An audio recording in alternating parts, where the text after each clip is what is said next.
We'll guide you through how to reset your Photoshop settings back to default. If you find this guide useful, then please consider subscribing and liking the video. First of all, open up Photoshop and go to the top left and go and click on Edit, like this.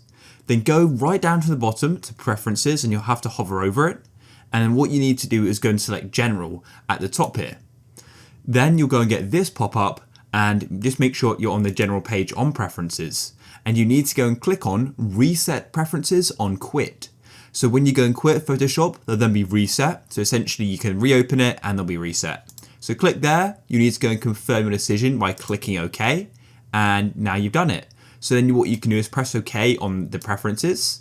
Then you can then close off Photoshop. After you've closed it, you can then go and reopen it up, just like so, and everything will have now been reset. It's that simple.